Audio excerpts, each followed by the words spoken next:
저자 소개와 책 소개 이렇게 좀 부탁을 좀 드리겠습니다. 네. 네. 저는 지금 그 더 밸류즈 가치관 경영 연구소를 이끌고 있는 정진호 소장입니다. 네네. 제가 이제 직장 생활은요, 주로 현대에서 좀 했어요. 아, 그래서 그러시군요. 현대 오토에버에서 교육 음. 부문에 좀 있었고요. 아, 현대경제연구원 인재개발원에서 이제 실장 일을 좀 했었습니다. 네네. 그리고 나서 이제 현대를 그만두고 CEO 임원 전문 교육 기관이죠. 그래서 그 IGM 네, 네. 세계경영연구원에서 교수로 이렇게 음, 활동하다가 음, 2015년 1월 달부터 이제 제가 독립해서 연구소를 이렇게 이끌고 있고요. 음, 저는 이제 주로 조직 문화 부분을 이제 주로 연구를 하고, 그리고 그 부분에 대한 사업들을 이제 주로 이렇게 하는 사람입니다. 네. 이 책, 그, 더 스마트는요, 몇 책을 보여드릴까요? 네네. 네. 어, 네. 예, 제가 이제, 그러니까 2020년도 지난해 이제 10월 달에 이렇게 냈던 책인데요. 네. 사실은 이제 이 책을 내려고 이렇게 해서 계획을 하고 쓴 책은 아니었어요. 음, 사실은 제가 2013년에 이제 책을 가치관 경영이라는 책을 같이 썼었고요. 우리 네. IGM 교수들하고. 그 네. 다음에 2019년에 그 가치관으로 경영하라는 책을 썼어요. 근데 제가 보통 이제 5년에 한 번 정도씩 책을 쓰기 때문에 음, 19년에 썼으니까 이제 제가 뭐 2023년이나 뭐 이 정도 돼서 쓸 상황이었는데, 이제 2020년 지난해 이제 코로나 상황이 좀 있었지 않습니까? 네네. 그러다 보니까 시간이 조금 그렇죠. 있었어요. 예. 그래서 뭐 주로 예전처럼 그냥 정신없이 이렇게 다니실 때가 아닌 네. 상황이었고요. 네. 그 상황에서 이제 이 책을 조금 내야 될 필요성이 좀 있었어요. 음, 그래서 2020년도 10월 달에 책을 같이 썼고요. 음, 저하고 이제 공저로 책을 냈어요. 그 네. 최준호 네. 교수라고 네네. 지금은 저기 이렇게 그 어느 저축은행에서 인재개발 파트를 좀 맡고 계신데, 아, 그 당시에 이제 그분이 이제 독립해가지고 나오셔서 이렇게 음, 활동을 하는데 조금 힘을 좀 실어줘야 되겠다. 그래서 우리 아, 같이 책을 한번 이 책을 내자 해서 음, 이론적인 부분은 제가 많이 정립하고, 그 네. 다음에 이제 그 주로 현장에서 일했던 우리 최준호 공저자가 좀 사례를 많이 내서 이 음. 책을 좀 내게 됐었습니다. 네. 네. 아, 그러시군요. 워낙에 그 IGN 같은 경우가 이렇게 경영자 이렇게 관련된 부분에서는 굉장히 좀 많은 대중들에게 뭐 인지도가 좀 있는 업체다 보니까 그 부분들에서 독립을 한 건 2015년도에 이제 독립을 하셨군요.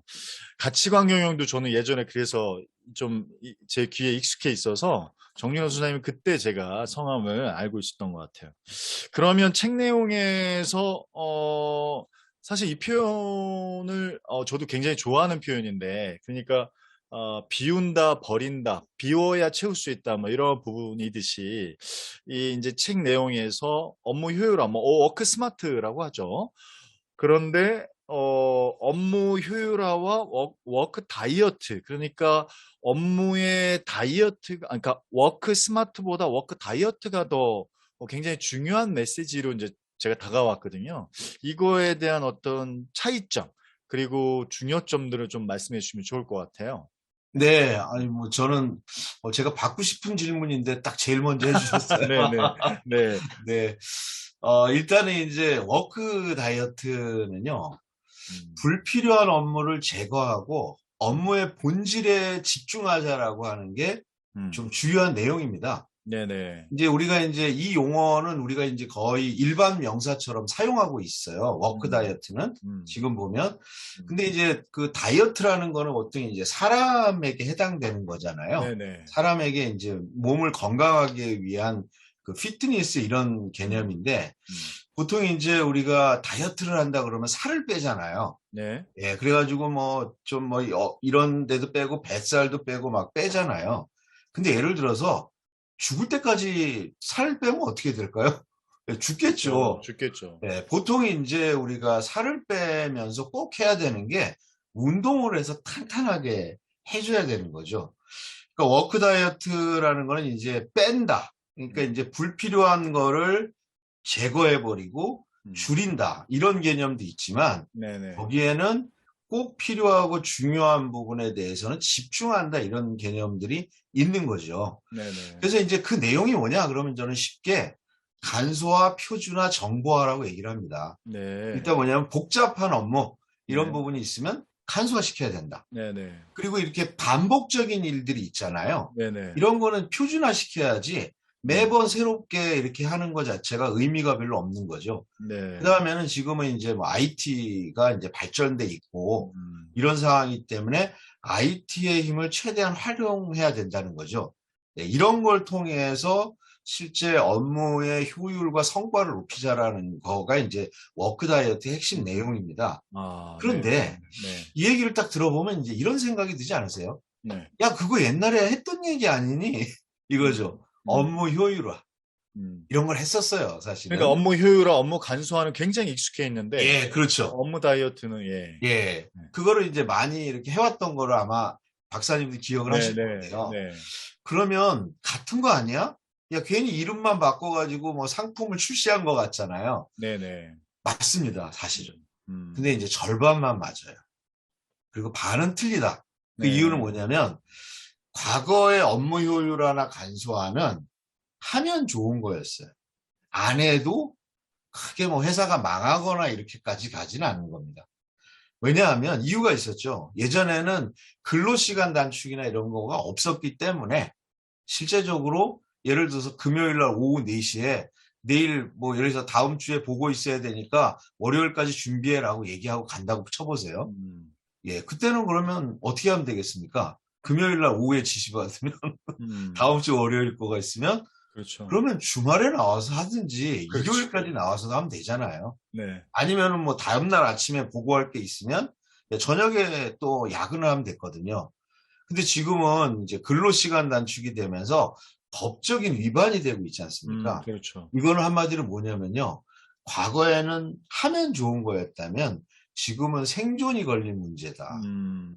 예, 그래서 업무 효율화, 업무 간소화, 워크 다이어트는 비슷한 내용이긴 하지만 음. 실제적으로 환경 자체가 바뀌었기 때문에 음. 이거는 필수적인 요소다. 생존을 음. 위해서 되게 중요한 요소다. 뭐 이런 게 이제 가장 큰 차이라고 할 수 있을 것 같습니다.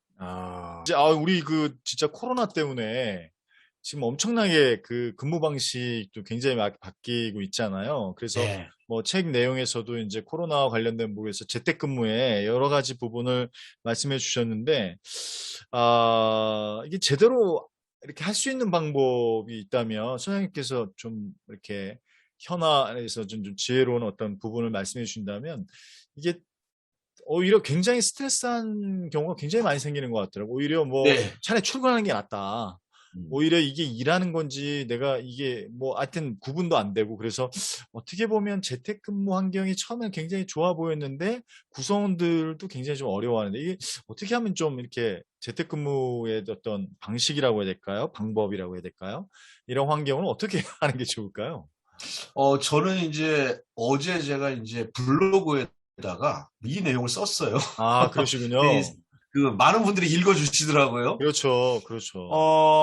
저는 지금 이제 재택근무 부분에 대해서 이제 좀 한 단계 높은 고민을 좀 할 필요가 좀 있다 음, 이렇게 생각합니다. 음, 제가 보니까 그 재택근무나 이 부분은 회사의 상황이나 여러 가지 부분에 따라서 차이가 있을 것 같긴 해요. 그러니까 실제 이제 모비스 같은 경우는 그 인사 제도 안에 상시 재택근무를 집어넣었거든요. 그 아, 얘기는 뭐냐면 팀장하고만 협의가 되고 팀장이 컨펌을 하면 재택근무를 언제든지 할 수 있는 걸로 이렇게 어, 된 거예요. 이제 많이 이제 이런 부분들이 저는 이제 가시화될 것 같은데 음, 지금 이제 통계상으로 좀 보겠습니다. 우리가 이제 재택근무를 뉴 노멀이라고 표현하잖아요. 네네, 네, 네, 새로운 표준이다. 네, 그 이유는 명확해요. 왜냐하면 지난해 이제 3월 달 코로나가 이제 시작됐을 때 통계 수치를 보니까 이게 어느 이제 그 이렇게 이렇게 포털에서 나왔던 정보인데 지난해 이제 3월 달에는 중소기업의 4분의 1, 중견기업의 3분의 1, 대기업은 절반 정도가 그 시도를 했어요. 네. 재택근무를. 아, 지난해 11월 달이 이제 3차 확산기였거든요. 네네. 3차 확산기 때 조사를 해보니까 중소기업의 절반, 그리고 중견기업의 3분의 2, 네. 그 다음에 대기업의 대략 82% 정도가 재택근무를 한 걸로 나와 있습니다. 네. 수치상으로. 일단 중소기업이 절반이니까 이 정도면 뉴노멀이 맞죠. 그러니까 이제 이거는 이제 뉴노멀인데 보면은 이제 모범적으로 재택근무가 되는 회사가 있어요. 근데 그게 제가 보기엔 소수입니다. 어떤 회사들이냐? 쉽게 얘기하면 모비스, SK텔레콤, 카카오, 네이버 이런 정도. 아, 보통의 사람들이 음, 접근하기가 좀 어려운 대단한 회사들은 성공적으로 하고 있어요. 음. 그런데 제가 보기엔 정말 많은 기업들, 그리고 중소기업은 무려 절반 가까이가 하고 있음에도 불구하고 이 부분이 저는 제대로 정착되고 있지 못하고요. 이제 고민을 할 때가 있다고 봅니다. 제가 아주 과장된 표현을 하나를 드리면요. 어느 회사가 재택근무를 한 이유가 있어요. 네. 상반기에 실적도 나빴고 직원들 사기도 떨어지고 있다. 거기다가 코로나가 2년 정도 되니까 직원들이 육체적으로 되게 피곤함을 느낀다. 그래서 직원들이 좀 약간 여유를 갖게 해주도록 재택근무를 시행하자라고 한 회사가 있어요. 이게 오, 뭡니까? 야, 이런 회사가. 어, 근데 이게요, 정말 많은 기업이 이렇게 하고 있어요, 사실은. 사기 그러니까 진작책으로, 재택근무 이코로, 예, 논다라고 생각해요, 논다라고. 이건 뭐냐면, 집에 집에서 일하는 거는 일하는 게 아니라고 생각을 합니다. 이제 제가 이제 좀 더 이 본론적인 정도 하는 거에 대해서 젊은 직원들이나 직원들 대다수가 좋아해요. 거의 음, 20대 남자 여자는 거의 100% 좋아합니다. 네. 그리고 30대 40대도 거의 90% 가까이가 좋아합니다. 이걸. 음, 음. 근데 이제 50대 남자들을 보니까 절반 정도는 좋다고 그러고요. 절반은 이거에 대해서 만족스럽지 못하다고 얘기를 해요. 근데 중요한 건 50대 남자들이 누구냐면 바로 조직에서 의사결정을 하는 사람들이죠. 예, 이분들이 절반이니까 이분들의 입김에 의해서 하는 회사도 있고 안 하는 회사도 생기는 거예요. 근데 이제 저는 중요한 건 리더들이 우리나라뿐만이 아니라 실리콘밸리에 있는 리더든 어디든 재택근무에 대해서 의구심이 가져요. 그럼 맞아요. 그 의구심을 해결하는 건 딱 하나입니다. 재택근무를 하더라도 생산성이 있다라고 하는 부분이 그거에 대한 신뢰가 있어야 되는 거죠. 음, 그래서 저는 이제 그 얼마 전에 제가 그 인디아나 대학교 켈리 경영대학원에 레이 루더라고 하는 이제 임원이 한 얘기가 있어요.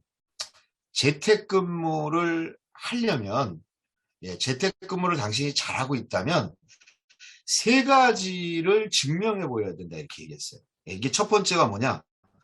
혼자서 일하는 것이 얼마나 생산적이었는지에 대해서 얘기해 줄 음, 수 있어야 돼요.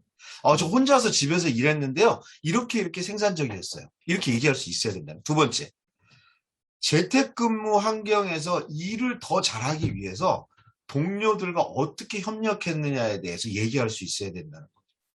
우리 한번 생각해 보세요. 사무실에서 얼굴 보고 일하는데도 동료들하고 협력을 하잖아요. 네. 근데 재택근무를 하면요. 동료들하고 완전히 분리가 돼가지고 자기 혼자 일을 해요. 생산성이 나겠습니까? 사무실에서 보고 있을 때도 협력을 해야 되는데 안 보고 떨어져 있는데 동료하고 아무런 협력을 하지 않았다. 생산성 낮출 거다. 이게 두 번째 질문이고 세 번째, 재택근무가 잠재적으로 야기할 수 있는 문제에 대해서 솔루션을 만들어야 돼요, 회사에서. 근데 이런 거에 대해서 어떤 아이디어를 제시할 수 있느냐.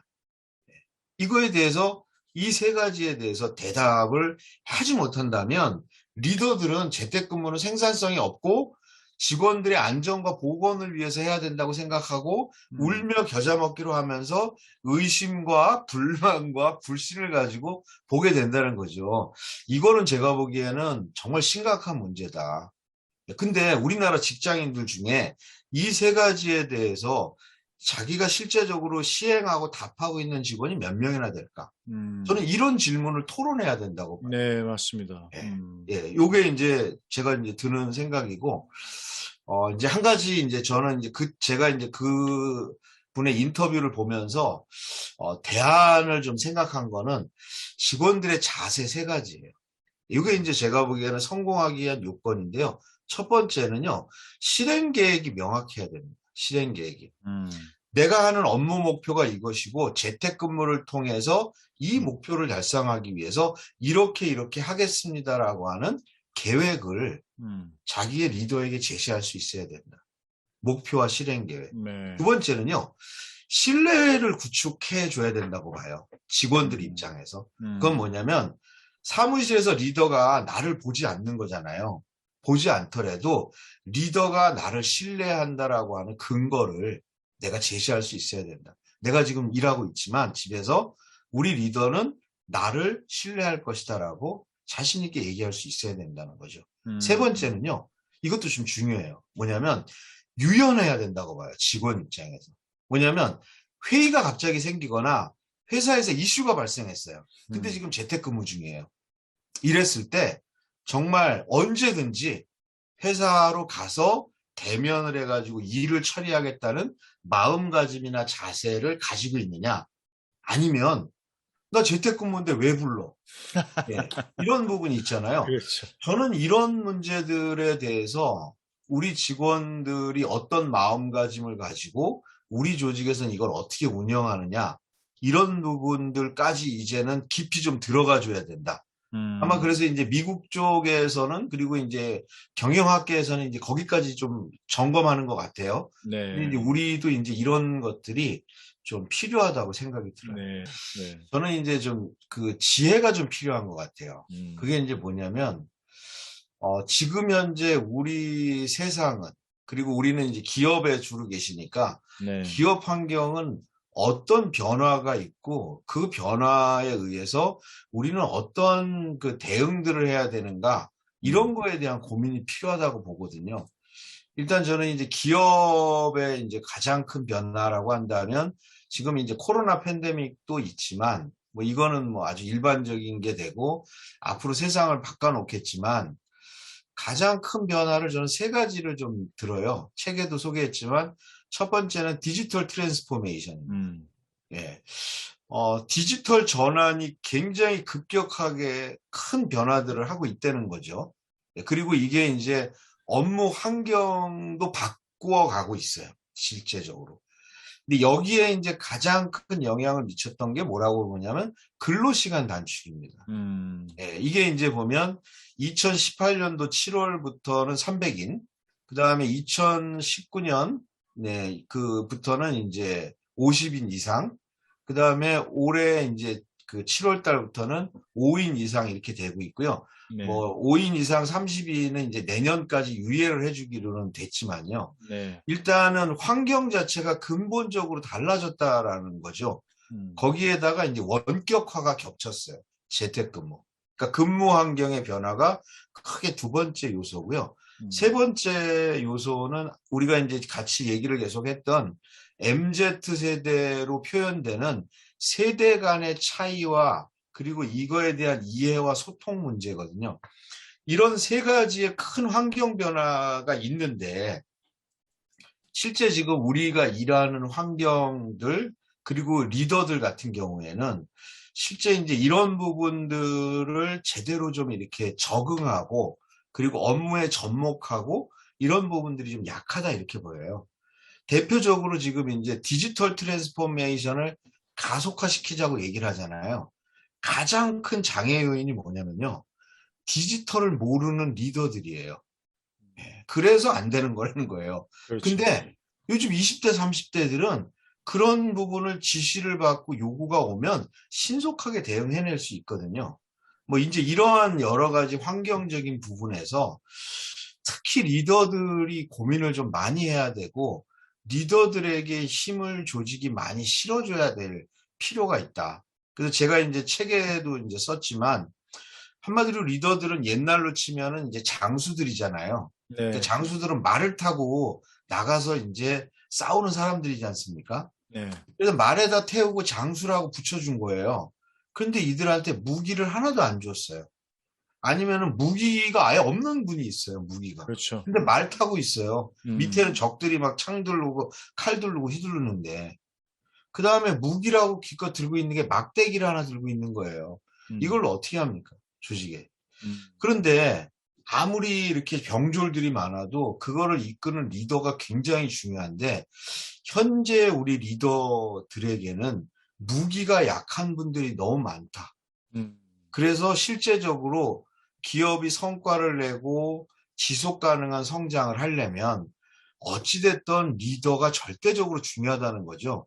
음, 그러려면 리더들에게 그들이 전장에서 싸우고 조직을 이끌 수 있는 무기들을 줘야 된다.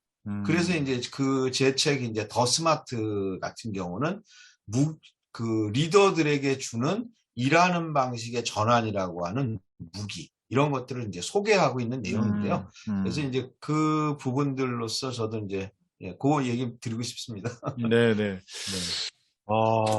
사실은 너무 많은 변화들이 최근에 좀 있다 보니까 그 50대, 40대도 마찬가지로 50대 이제 그 최고 직급자는 아니지만 어떤 의사결정을 하는 집단들이 있으면 굉장히 좀 혼란한 시기인 것 같아요. 특히나 뭐 디지털 아까 말씀하신 대로 이 디지털적인 IT 기기에 대한 약간의 두려움도 좀 있을 수 있고 근데 확실히 그런 부분은 이제 20, 30대가 어떤 세대적인 부분에 있어서 디지털 네이티브죠, 어떻게 보면. 그러니까 이 안에서의 외로움도 좀 많이 느껴진 거고, 리더들 같은 경우에. 저는 개인적으로. 그래서 네.